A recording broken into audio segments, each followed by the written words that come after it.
الحياة شوقا إلى المولى أتاني أسلمت Un principe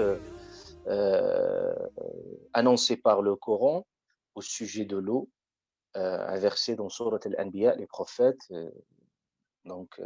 verset 30. Allah Azza wa Jalla il dit وَجَعَلْنَا مِنَ الْمَاءِ كُلَّ شَيْءٍ حَيٍّ. Il nous dit nous avons fait de l'eau toute chose vivante. Nous avons fait de l'eau toute chose vivante. Cela veut dire que le secret, le mystère de la vie, il est dans l'eau. Je pense que ça ne vous échappe pas, cette vérité coranique, qui est une vérité scientifique. La preuve, c'est qu'au jour d'aujourd'hui, on sait que pour chercher les traces de la vie dans les autres planètes, on se pose naturellement toujours la question de l'existence de l'eau. Parce que l'existence de l'eau est un indice de la présence de la vie. L'eau, dans le Coran, il va symboliser, on va voir, Inch'Allah, peut-être à la fin de cette séance, qu'il symbolise la vie, symbolise la pureté. D'ailleurs, le prophète, alayhi salatu wassalam, il dit Allahumma ghsilni bil ma', oh Allah, purifie-moi par l'eau. Et il nous donne même la métaphore de la rivière, parce qu'il nous dit, pour nous dire aussi que les prières purifient l'individu de ses péchés. Il dit, alayhi salatu wassalam, et il donne un exemple aux compagnons, il leur dit, si quelqu'un, juste à côté de lui, a une rivière dans laquelle il se purifie 5 fois par jour, est-ce qu'il reste encore la saleté? Ils ont dit, la ya Rasulallah, hal yabqa min daranihi shay? Ils ont dit, non, ya Rasulallah. Qal, fakadhalika as-salawat, il en est de même par rapport aux 5 prières. Yamhu Allahu bihinna al-khataya, qui purifie l'individu de ses propres péchés. Donc l'eau, symbolise la pureté. D'ailleurs, c'est pour ça qu'on préconise dans la purification, on préconise l'eau. L'eau dans l'eau d'eau, vous avez par exemple quand vous faites vos ablutions, l'eau, c'est la matière par laquelle on se purifie. Quand vous faites la purification qui soit l'eau d'eau ou les grandes ablutions qui soient le ghusl, toujours on préconise l'eau, l'eau dans sa pureté. Donc, ça symbolise la pureté. Et que le prophète il dit purifie-moi par l'eau. Et d'ailleurs, l'eau, Allah Azza wa Jalla l'a nommé, on va voir les caractéristiques de l'eau qu'Allah subhanahu wa ta'ala a nommé comme une eau pure, donc pure et purifiante. Donc, Al-Qur'an al-Karim d'ailleurs, puisqu'il annonce ce principe comme quoi l'eau, il est le symbole de la vie déjà et de la pureté, vous trouvez que l'eau, le Coran, quand il parle de l'eau, pratiquement, il décrit l'eau dans toutes ses formes diverses et variées. Et c'est très étonnant. Vous trouvez qu'il parle de la pluie, il parle des rivières, il parle même des nappes phréatiques, on va voir quelques versets coraniques, il parle des mers, il parle des nuages, il parle différentes sources de l'eau. Donc, vous trouvez les lacs, il fait référence aux lacs, vous trouvez, il fait référence aux fleuves, aux rivières, et même quand Allah Azza wa Jalla va nous parler dans les descriptifs du paradis, vous trouvez que l'eau, il est bien présente. Parce que l'eau, ça symbolise la vie, ça symbolise la pureté. C'est pour ça Allah Azza wa Jalla, quand il parlait du paradis, il dit Jannat, il trouvait des jardins, tajri min tahtiha al-anhar. Vous trouvez toujours cette expression où il y a les sources d'eau qui s'écoulent. Donc ça montre, et Allah Azza wa Jalla dit même qu'il y a des rivières en fait de l'eau dans toute sa pureté. Donc, vous mesurez bien avec moi aussi que le Coran également parle même aussi de l'eau dans ses sources, différentes sources, quand il parlait des nappes phréatiques, où le Coran utilise une très très très belle expression. Il dit que nous avons fait descendre l'eau sur terre, فَأَسْكَنَّاهُ فِي الْأَرْضِ, et nous l'avons fait habiter. Regardez cette belle expression, c'est comme l'eau, il a trouvé sa demeure et son habitat au plus profond de la terre. فَأَسْكَنَّاهُ فِي الْأَرْضِ وَإِنَّا عَلَى ذَهَابٍ بِهِ لَقَادِرُونَ. Et nous sommes capables de, de, de l'épuiser pour qu'il puisse, il puisse plus se retrouver cette eau-là. Et vous trouvez que Allah aussi ne parle quand l'eau, quand il vient des montagnes, et aussi il relie toujours la question des montagnes aussi l'eau, et vous trouvez aussi que les montagnes, ils couvrent, même aujourd'hui, on sait que les montagnes, ils couvrent une partie très, très importante de la terre, et souvent, il y a beaucoup de sources d'eau, des châteaux d'eau, et qui jouent un rôle capital dans les ressources naturelles. Donc ça, le Coran y fait référence. Vous trouvez que dans le Coran al-Karim, par exemple, il nous parle des sources d'eau.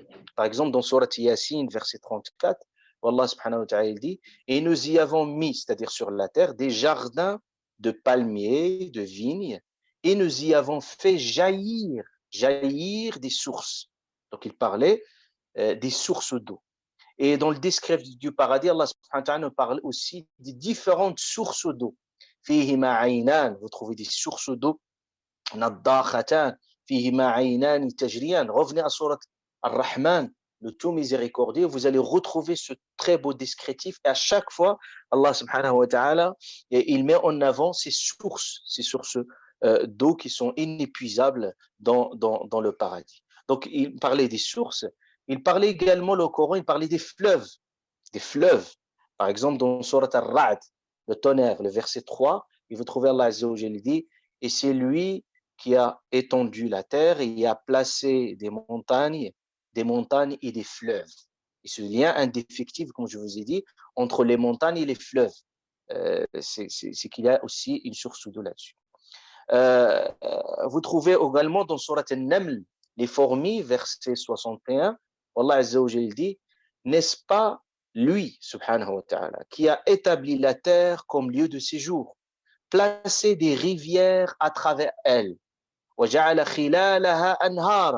c'est-à-dire vous avez des rivières à travers elle. Et toutes les personnes qui ont pu à un moment voyager, faire des explorations, ils peuvent voir comment l'eau, c'est très beau, c'est très magnifique quand il traverse. Regardez, le Coran utilise placer des rivières à travers elle, c'est-à-dire il y a cette traversée d'eau qui donne un paysage magnifique. Et il dit Allah subhanahu wa ta'ala, il lui a assigné des montagnes fermes et a établi des séparations entre les deux mers.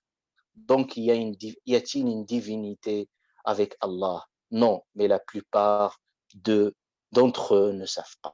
Donc, Allah toujours, il met en avant sa puissance et comment toujours cette source de la rivière est bien présente. Vous trouvez Allah aussi parle des pluies. Vous trouvez par exemple dans Surat Yusuf, aussi dans d'autres versets, Surat Al-Hajj, le pèlerinage, donc il parlait également des pluies.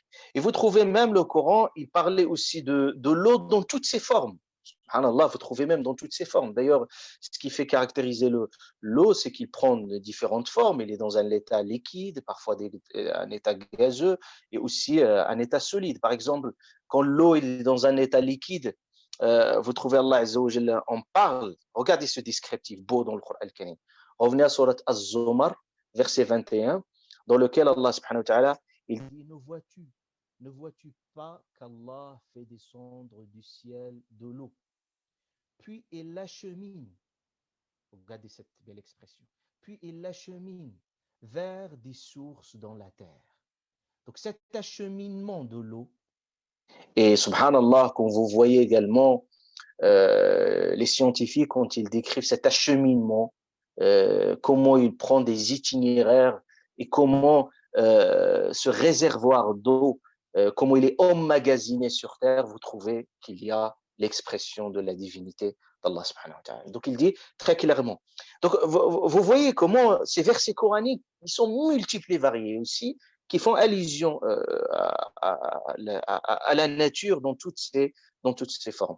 Et vous trouvez dans Surat Ar-Ra'd, le tonnerre, le verset 17, où Allah subhanahu wa ta'ala dit, et il a fait descendre une eau du ciel, à laquelle des vallées servent de lit selon leur grandeur. Il dit Allah subhanahu wa ta'ala qu'il y a des vallées, et en fonction de la capacité de la vallée, donc il se ressource d'eau. En fonction de ce qu'il peut recevoir et il peut accueillir. Vous trouvez Allah subhanahu wa ta'ala également, même il nous décrit, et ce qui est très magnifique, vous trouvez, il nous décrit même la façon comment cette pluie et comment l'eau peut descendre du ciel. Il parlait même ici dans son état gazeux, c'est-à-dire la vapeur d'eau. Donc la vapeur d'eau qui est portée par l'air, on sait que la vapeur d'eau, qu'il est plus léger que l'eau. Donc vous voyez que l'eau, sa présence dans le Coran al-Karim, pratiquement dans plusieurs passages coraniques. Et d'ailleurs, Allah subhanahu wa ta'ala fait la spécificité de la Terre. Parce que d'ailleurs, la Terre, on l'appelle la planète bleue. Pourquoi? Parce que la Terre, la planète bleue, parce que l'eau, elle recouvre 70% pratiquement de sa surface.